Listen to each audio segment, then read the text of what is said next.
Hey, Logan. Hi, Dan. Thanks for joining us today. Thanks for having me. First of all, just introduce yourself and say a little bit about your music as a whole, maybe your influences.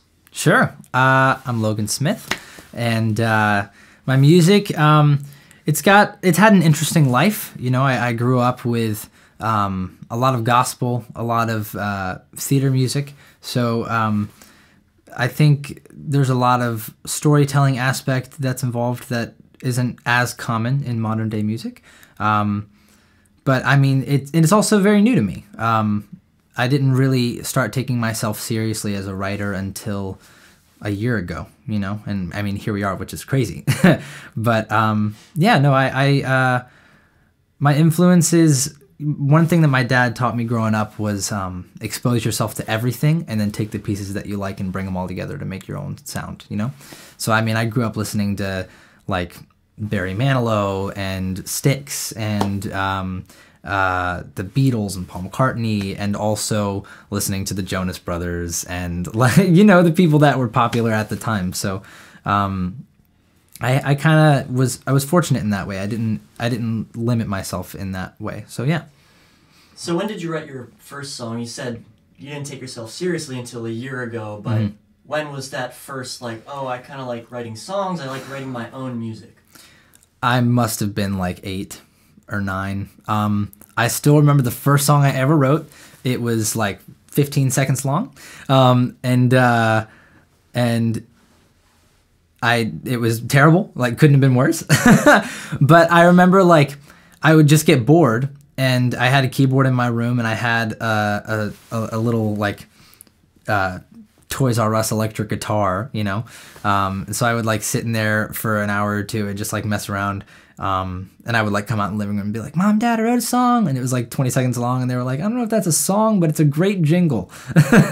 And then I think the first song that I wrote that was like a real song, I wrote my junior year of high school. And that was Hold Me, actually. And that was something that, you know, sometimes stuff happens and you're like, I got to get this out, and you write it out. And I showed it to a couple of my friends, and they were like, "Dude, this is kind of good." I was like, "Really? Really mean it?" And then I showed it to, there was a teacher of mine at the time, he was also a recording artist as like a side job. And I showed it to him one day because my friend was like, "Hey, you need to listen to this song." And I think him having a really positive response to it made me be like, "Oh, it's not just my friends being nice. Like, this guy is the real deal, and he likes it, you know." But then I just kind of let it sit, you know. And I didn't really come back to it till last year. All right, so you were just talking about your music and the EP. If you want to talk a little bit more about What If, and maybe the recording process that went into it, and your process for taking the song from a demo version all the way to the finished product. Yeah. So, okay, first part of that, What If. Let's talk about that. What If is kind of, in my mind, it's like a beacon of hope. And, you know, there's the joy of the thought of you, like that just like honeymoon phase of a relationship where everything is just like, you make me want to dance, you know what I mean? And then there's the tension with Her Side, you know, which is a song that is from the perspective of the other person in that relationship, right? And there's the tension in that of being like, don't forget about all the good stuff, you know, like stay in this because of that, you know. And then there's Hold Me, which is after everything's gone and you've gone your separate ways, and then you're like, wait, I know that was my decision, but I've made a mistake, you know what I mean? And then Let's Talk of Nothing is like, you've come together, and now can we just be simple? Can we be as simple as possible without all the bells and whistles, without all the chaos that's happening? Can we just be here with each other? And then there's the finale, and the finale for me was really the song in my mind that kind of like wraps everything up. That's why I called it the finale, you know?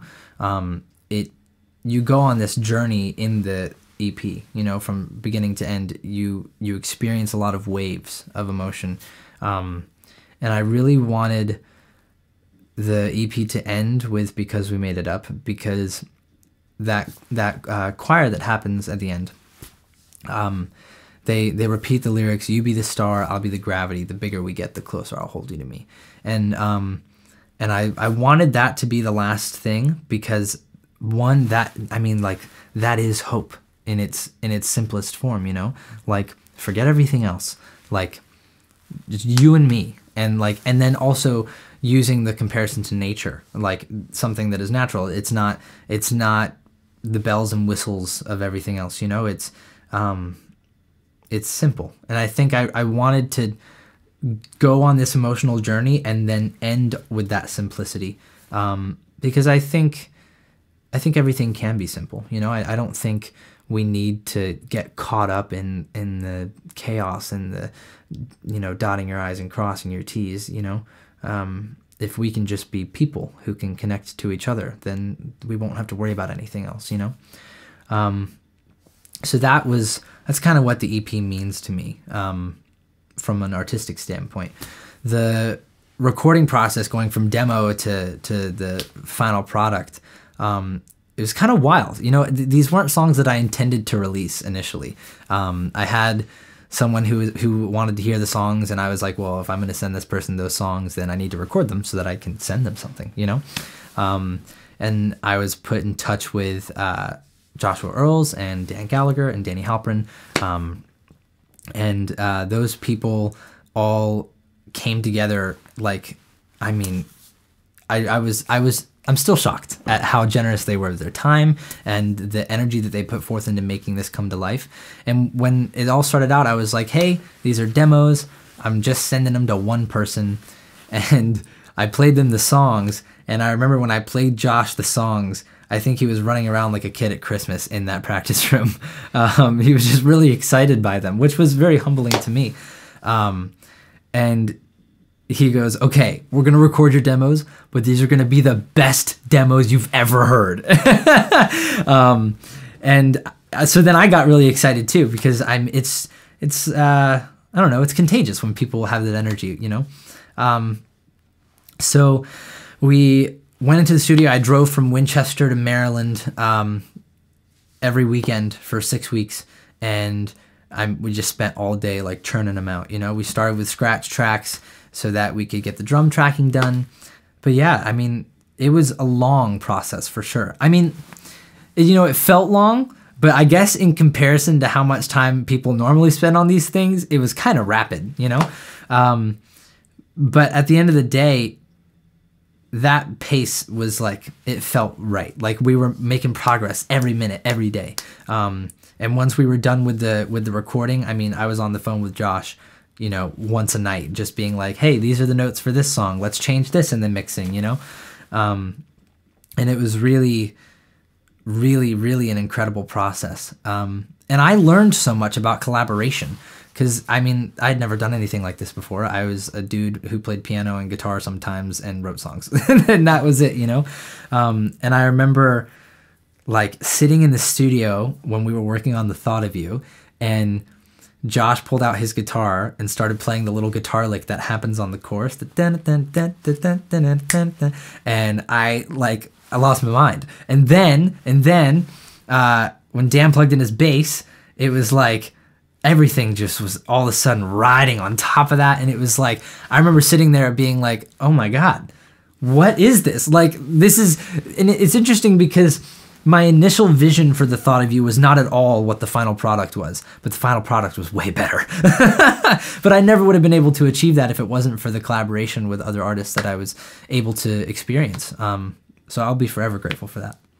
So speaking of all of the recording process and just the EP in general, do you have a favorite moment that happens throughout the whole thing?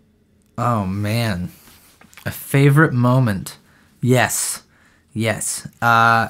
The first time that we tracked the choir was I mean, I remember like getting tears in my eyes in the studio, because that was that was the first time that I was like really able to sit back and appreciate how many people had come together to make this happen, you know? And I was looking into the tracking room with all the choir members in there, and I went in there to talk to him for a minute about like what the song was and what that moment meant, you know, in the music. And it was just it was beautiful to be able to be there with them and to share in their artistry, and then to hear something that, I mean, it really does sound divine and celestial, and there's a desperation in worship music, you know, like a divine desperation of like being desperate for the love of God or whoever it is you worship, you know. And I really wanted that sense of desperation, which is why I chose to use a choir. But that moment, that when we made 12 voices sound like 80, you know, that was really special. It was really special.